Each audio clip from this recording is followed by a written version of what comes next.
10,000 கோடி கடன் வாங்கினவங்க கூட சந்தோஷமா வெளிநாட்டுல வாழ்ந்துடுறாங்க கடனை கட்டாம. ஆனா 10,000 ரூபாய் கடன் வாங்கிட்டு அந்த கடனை யாரா வீட்டு வாசல்ல வந்து கேட்டாங்கன்னா அவமானம் தாங்காம தற்கொலை பண்ணிக்கிறாங்க. கிட்டத்தட்ட 1968 விவசாயிகள் தமிழ்நாட்டுல தற்கொலை பண்ணிருக்காங்க. அப்படின்னா ஒரு நாளைக்கு 2 பேர், ஒரு நாளைக்கு 2 விவசாயிங்க தற்கொலை பண்ணிருக்காங்கன்றத இந்த புள்ளி விவரம் சொல்லுது. அவங்களெல்லாம் நம்ம காப்பாத்தி ஆகணும். விவசாய கூட்டுறவு கடனை தள்ளுபடி கொஞ்சம் செய்வதாக அறிவித்திருக்கிறார்கள். நம்ம விவசாயிங்க எங்க இருக்காங்க தெரியுங்களா? 100 அடி ஆழத்து பள்ளத்துல இருக்கிறாங்க. 100 அடி ஆழ பள்ளம் கடன் சுமையில. ஆனா நீங்க நம்முடைய தமிழக அரசாங்கம் இன்னைக்கு அவங்க 50 அடி ஆழ கயிறு தான் கொடுத்திருக்கீங்க. எப்படி வெளியில வருவாங்க? 50 அடி கயிறை அவன் 100 அடி ஆழ பள்ளத்து இருக்கிறாங்க. அந்த விவசாயிங்க எப்படி வெளில வருவாங்க? முழுமையாக கடனை தள்ளுபடி செய்தாதானே அவங்க அந்த கடன் பிரச்சனை வெளியில வந்து அவங்க அடுத்த வேலையை பார்க்க முடியும். வேளாண் குடிமக்களுடைய உழைப்பை நாம பார்க்க வேண்டும். வெயில்ல யாருமே வெளியில போக மாட்டாங்க. ஆனா வேளாண் குடிமக்கள் மட்டும் தான் வெயிலே வேலை செய்வாங்க. கடின உழைப்ப அந்த வெயில்ல தான் அவங்க கொடுப்பாங்க. அந்த கொள்முதல் நிலையங்கள், நேரடி கொள்முதல் நிலையங்களுக்கு மூட்டை மூட்டையா அரிசி எடுத்துட்டு போவாங்க.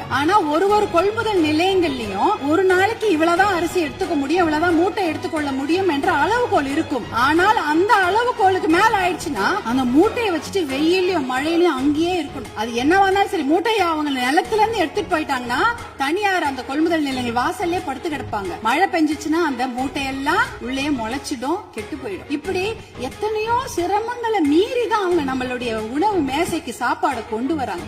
மாண்புமிகு பேரவைத் தலைவர்கள், உங்கள் வாயிலாக முதலமைச்சரை நாங்க கேட்டுக்கொள்வதுதான், உங்களுடைய அதிகாரிகள் சொல்லுவாங்க, ஐயோ நிதி சுமை, கடன் சுமை, கூடுதல் செலவினம் அப்படிலாம் சொல்லுவாங்க. ஆனா அதையெல்லாம் ஒரு புறம் ஒதுக்கி வைத்து விட்டு அவர்களுக்கு முழு கடன் தள்ளுபடி செய்யணும். ஏற்கனவே 2000 கோடியா 6000 கோடியா உயர்த்திட்டீங்க. இன்னும் ஒரு 18,000 கோடியா அந்த கடன் தள்ளுபடி, கூட்டுறவு கடன்களை மட்டும் தள்ளுபடி செய்யுங்க. ஏன்னா ஏற்கனவே அவங்க 1 வருஷத்துக்கு தான் தள்ளுபடி செய்திருக்கீங்க. அதற்கு முன்னால ஒரு 2 வருஷம் கடன் அவங்க வாங்கி வச்சிருக்காங்க. அந்த கடனையும் முழுமையாக தள்ளுபடி செய்தீர்கள் என்றால் அவங்க கண்டிப்பாக எத்தனையோ கடுமையாக உழைக்க தயாராக இருக்கிறார்கள். அவங்களுக்கு அந்த ஒரு ரெஸ்பெக்ட் நம்ம கொடுக்கணும். அவங்களுக்கு அந்த நிவாரணத்தை நாம் தர வேண்டும்.